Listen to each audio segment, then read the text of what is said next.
Bonjour tout le monde, hello, sahlan, Azul Fillaoun. J'espère que vous allez bien, j'espère que vous vous portez bien, j'espère que vous avez bien commencé votre semaine pour nos compatriotes qui sont établis sur le territoire national en Algérie. Lyoum, c'est une journée historique.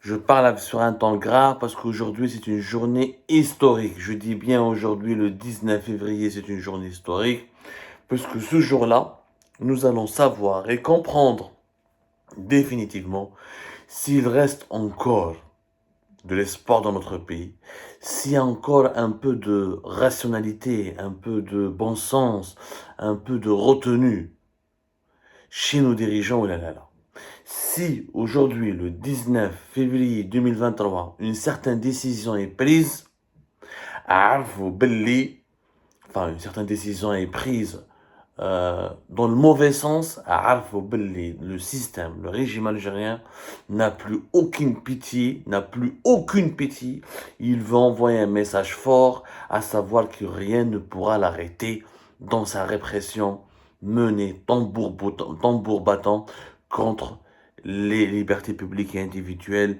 et contre ce qui reste de dignité au peuple algérien. Aujourd'hui, c'est une journée historique. Pourquoi? Parce que nous sommes le 19 février 2023 et c'est aujourd'hui que les suspects arrêtés dans le cadre de l'affaire Amira Bouraoui seront présentés devant le tribunal criminel de Constantine. Et c'est aujourd'hui que Khadija Bouraoui, la maman d'Amira Bouraoui, âgée de plus de 71 ans, va être présentée devant les juges qui devront décider et sceller son sort. Est-ce que le régime algérien ira jusqu'à mettre en prison la maman d'une opposante parce qu'elle a fui le pays, parce qu'elle a ridiculisé les services de sécurité, parce qu'elle a bénéficié de l'aide de la France en Tunisie en raison de son passeport français, de sa deuxième nationalité française? Est-ce que le régime algérien va céder à son désir de vengeance aveugle? Est-ce qu'il va faire preuve de bon sens? Est-ce qu'il va faire preuve de retenue? Mettre une femme de plus de 71 ans en prison juste parce qu'elle est la maman d'une opposante, c'est inédit dans l'histoire de l'Algérie. C'est vraiment inédit dans l'histoire contemporaine, du moins depuis la fin de la guerre civile, de la décennie noire des années 90, y compris pendant la décennie noire. Nous n'avons pas vu, il y a beaucoup de cas similaires où les services de sécurité et des juges s'en prennent à la maman, aux parents d'un terroriste ou d'un militant islamiste. Là, nous avons un cas de figure qui est éloquent, qui va beaucoup nous renseigner sur les intentions et la volonté du régime algérien. Khadija Bouraoui, plus de 71 ans, la maman d'Amira Bouraoui, Mustafa Benjmaha, journaliste, rédacteur en chef du quotidien régional et provincial, le chercheur universitaire Raouf Farrah, le cousin d'Amira Bouraoui, Yassine Battayeb, le chauffeur de taxi qui a conduit Amira Bouraoui de Annaba jusqu'aux frontières, jusqu'à le poste frontalier au Matboul. Un activiste, un activiste du Hirak, Sofiane Berkan. Il y a un travailleur de la société Asmidan à Annaba, un certain Montaha Habs. Ils seront tous présentés aujourd'hui devant le parquet du tribunal criminel de Constantine. Ils ont été transférés hier, le 18 février, depuis Annaba vers Constantine. Alors, cette affaire, c'est une tchèque-tchouka. C'est-à-dire un puzzle très complexe qui n'a aucun sens et dont les pièces ne se ressemblent pas du tout. Ils ont créé une marmite avec plusieurs. C'est une marmite qui regorge d'éléments totalement disparates. Alors, Mustafa Benjema, c'est un journaliste. Hakmoh, il n'a pas voulu leur donner les codes de son smartphone. Ce qui prouve que les services de sécurité n'ont ni les moyens, comme ils le prétendent, ni les technologies nécessaires pour percer facilement, rapidement et trouver ce qu'il y a dans les smartphones et retrouver des discussions, retrouver des messages secrets ou retrouver, des contenus privés. Il a été contraint, au bout de 3-4 jours, jusqu'à même entre 4 à 3 jours de pression, d'intimidation, est-ce qu'il a été contraint, Mustafa Benjema, le journaliste, pour qu'il accepte enfin, sous la pression et les intimidations, pour qu'il accepte de donner les codes qui permettent l'accès à son smartphone aux enquêteurs de la brigade de la gendarmerie nationale d'Al-Hattab et Annaba. Qui dit au téléphone à Mustafa Benjema, ça vaut des discussions qui n'ont rien à voir avec l'affaire Bouraoui. Ils l'ont arrêté pour l'affaire Amira Bouraoui. Mustafa Benjma, qui a été arrêté le 8 février, qui a fait 10 jours de garde à vue. C'est-à-dire qu'il sera inculpé d'activités terroristes, de crimes graves, ou de crimes terroristes, ou de crimes d'atteinte à la sécurité nationale. Pour un journaliste pacifique, patriote, qui a participé à toutes les marches du Hirak, qui a soutenu le combat pour la libération de tous les détenus politiques, qui est un journaliste intègre réputé dans la wilaya de Annaba, dans la région de Annaba et ses localités et ses villes environnantes. Ou Ma'rouf Mustafa Benjama. Grâce à son, à cause ou grâce à son smartphone, en accédant à son smartphone, c'est là où ils ont repéré plusieurs de ces échanges avec des personnes qui n'ont rien à voir avec l'affaire Bouraoui. Il suffisait juste d'évoquer le nom d'Amir Bouraoui avec certaines personnes et ces personnes ont été arrêtées. Il s'agit notamment du chercheur universitaire Raouf Farrah. Un brillant chercheur qui travaille pour une organisation mondiale, un centre de réflexion, un think tank mondial consacré au crime organisé, diplômé en mathématiques, en philosophie, en sciences politiques, en géopolitique, en relations internationales. Il a fait l'université de Montréal, il a fait l'université d'Ottawa. Un brillant chercheur qui vivait en Tunisie, qui a été arrêté dès son arrivée sur le territoire national. Directement, il a arrêté chez lui. Dès que les gendarmes ont compris qu'il était rentré à Annaba, ils l'ont arrêté et ils l'ont placé en garde à vue, lui et son père. Lui et son père. Pourquoi? Parce qu'il a été en contact avec Mustafa Benjama. Les sources sécuritaires et Goulek Blera ou Farrah et Mustafa Benjama ont échangé à propos de l'affaire Amir Bouraoui. Comment et pourquoi? Personne ne veut nous dire la vérité. On le saura aujourd'hui.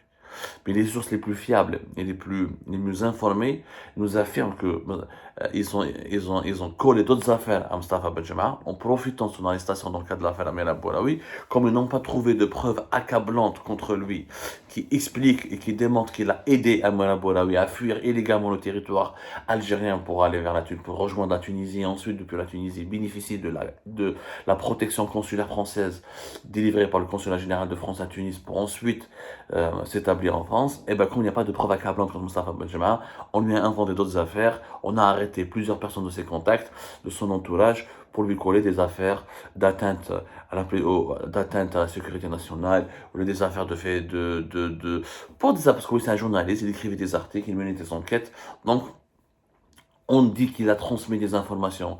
Les Jamaboud, des gens à l'étranger, il a été contacté, donc ils ont trouvé qu'il était en contact avec moi. Ils vont lui coller une affaire. Ils plusieurs affaires. Donc ils en contact avec des organisations terroristes, en contact avec des fugitifs à l'étranger. يديروا له واحد يتشربكوها. l'affaire هذه راح يتشربكوها اليوم. Vous allez voir que finalement l'affaire Amir Bouraoui va être noyée dans un verre de plusieurs autres scandales. Et elle va se dissoudre toute seule et plus personne n'en parlera parce qu'ils n'ont pas de preuves. Ils n'ont rien, n'ont aucun indice. Ils ont prétendu au départ qu'Amir Bouraoui a été aidé par les services secrets français depuis l'Algérie et pas uniquement en Tunisie. C'est une affaire d'espionnage, c'est une affaire de violation de la souveraineté nationale, c'est une affaire d'atteinte à la sécurité nationale. Finalement, ils ont compris qu'Amir Bouraoui a utilisé un taxieur qui n'était même pas au courant, il était déguisé en vieille femme.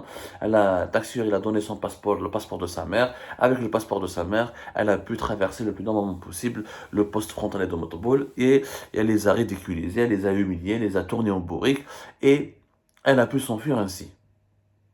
C'est absurde, c'est surréaliste, mais c'est ça l'histoire d'Amir Bouraoui.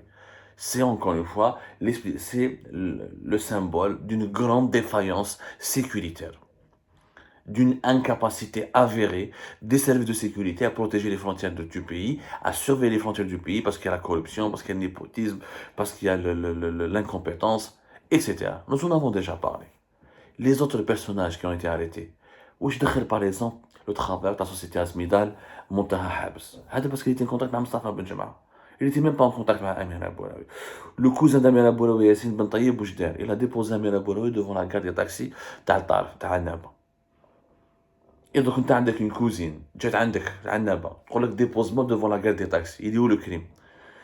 واش دخل ياسين واش دخل وين على بالو بلي راح تهرب وراح تروح حتى لتونس ما على بالوش déposer quelqu'un devant la gare des taxis devant une gare de taxi ou devant des taxis ce n'est pas un crime ce n'est pas constitutif d'un délit باش نفهموا مليح bon taxieur كيف gare taxieur des centaines et des milliers de taxieurs يخدموا بين عندنا باي تونس et les villes tunisiennes En quoi il est coupable? Parce que quand ça prête s'il y avait des usines, s'il y avait des hôtels, s'il y avait des installations économiques, s'il y avait des projets économiques, في عنا pas, sur taxi, on ne ferait pas. Mais il clandestin, mais il les frontières. Donc cette affaire est une non-affaire. Huma pour justement justifier, légitimer toute cette mobilisation politique et propagandiste, toutes ces attaques contre la France, et pour sauver leur honneur. Parce que maintenant, il s'agit de sauver. Ils veulent sauver leur tête. Les services de sécurité veulent sauver leur tête. Parce qu'ils ont dit à Abdelmajid Tebboune que c'est une affaire d'espionnage. Il est où l'espionnage? Alors, Farah Meskin, un universitaire, Marouf. Il a défendu les intérêts de l'Algérie et du régime algérien. Il a espionné l'Algérie auprès de qui? Au profit de qui? Mustafa Benjma est un espion. Journaliste, Marouf, un patriote, il est lui-même placé sous ISTN. Persécuté ou mahgour. وراهم l'espionnage, وراهم les violations de la sécurité nationale. تبقى maintenant الحلقة المهمة ماهيش مهمة, c'est-à-dire ce n'est pas une personne plus importante que les autres personnes, c'est pas parce qu'elle est âgée de 71 ans que son sort va nous toucher plus que le sort de Mustafa Benjma, de Yassine Ben Taïeb ou de Raouf Farah. Ça reste une personne symboliquement, le sort de Madame Khadija Bouraoui, la maman d'Amira Bouraoui, va être un indicateur de ce que le régime algérien veut faire avec l'opposition, avec les activistes politiques, avec la société civile en général. Parce que s'il l'emprisonne arbitrairement, sur une base irrationnelle, la maman d'Amira Bouraoui, il va envoyer un message clair, net et précis. Billy, il assume la dimension impitoyable de sa répression. Il assume le fait qu'il n'a plus de limites. Il veut absolument aller vers l'impossible. Il est prêt à aller vers là où on nous pensait le moins, là où on nous s'entendait le moins. Toucher aux parents, toucher aux familles. C'est-à-dire il veut cultiver la terreur, instaurer un climat de terreur qui est déjà instauré depuis 2021, mais renforcer ce climat de terreur, en lui donnant des proportions dramatiques. Parce que quand tu t'attaques à une maman malade, cardiopathe, femme d'un officier de l'ANP, de l'armée nationale populaire, colonel Mohamed Salah Bouraoui, ex-directeur de l'hôpital militaire de Ain Adja, cardiologue réputé, parmi les cardiologues les plus réputés et les plus prestigieux du pays. Un homme qui a sacrifié sa famille, sa jeunesse, pour soigner les soldats, pour soigner les militaires blessés lors de la guerre contre le terrorisme. Quand tu mets son épouse en prison, cela signifie que toutes les frontières, toutes les limites ont été franchies. Tous les seuils de la tolérance ont été violés.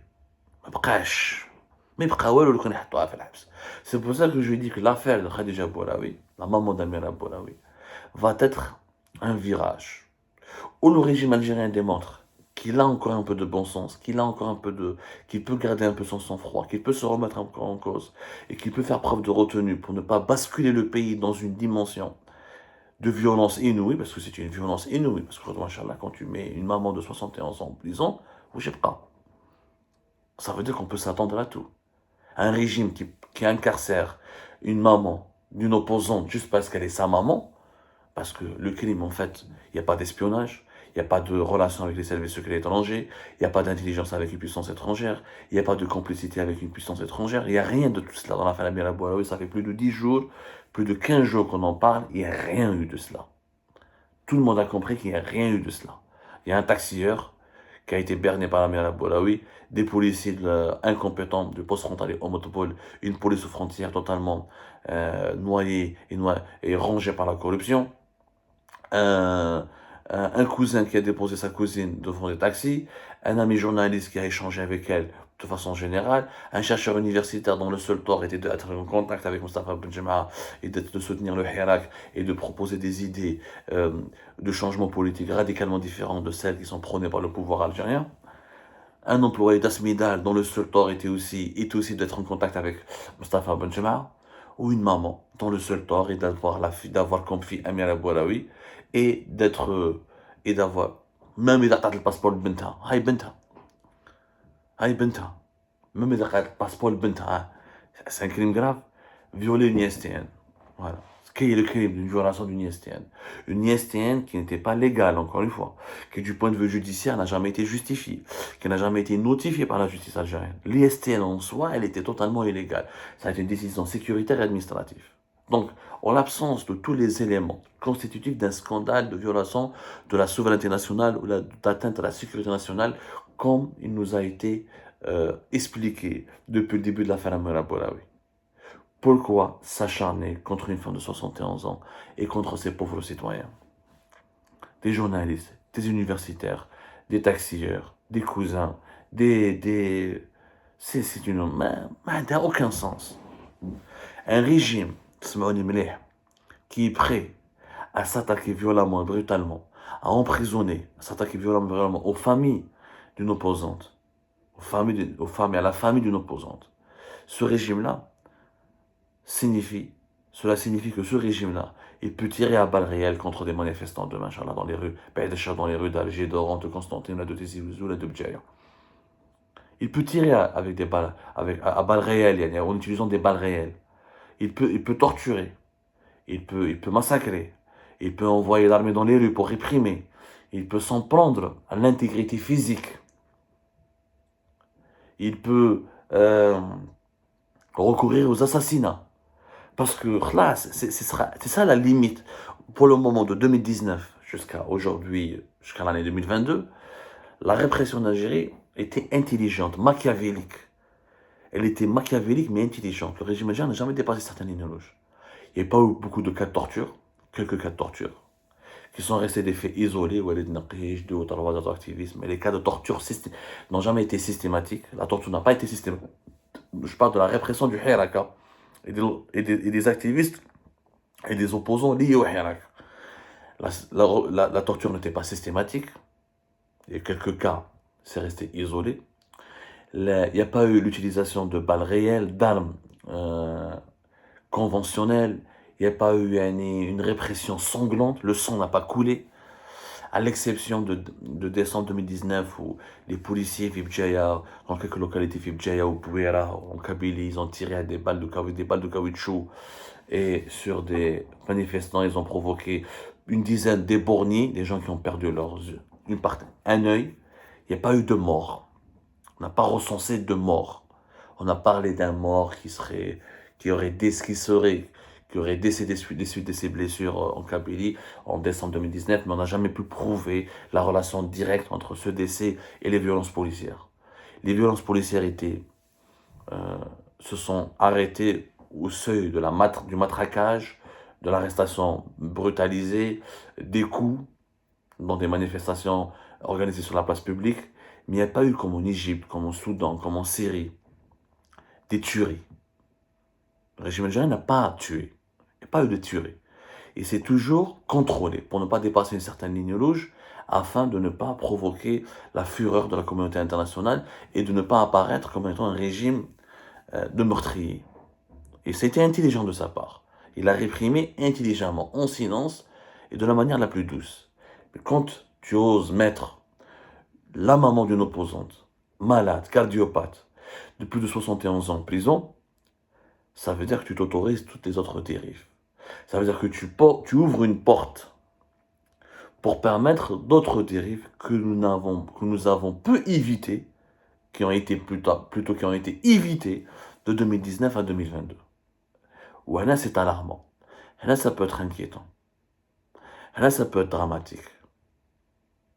C'est pour ça que aujourd'hui est une journée importante. Ce 19 février 2023 est une journée importante parce que le sort qui sera réservé à Khadija Bouraoui va nous apprendre beaucoup d'éléments, il va nous apprendre beaucoup de choses sur ce qui nous attend d'ici 2024 en ce qui concerne les modalités de la répression politique qui vont être mises en œuvre contre les activistes et les opposants algériens.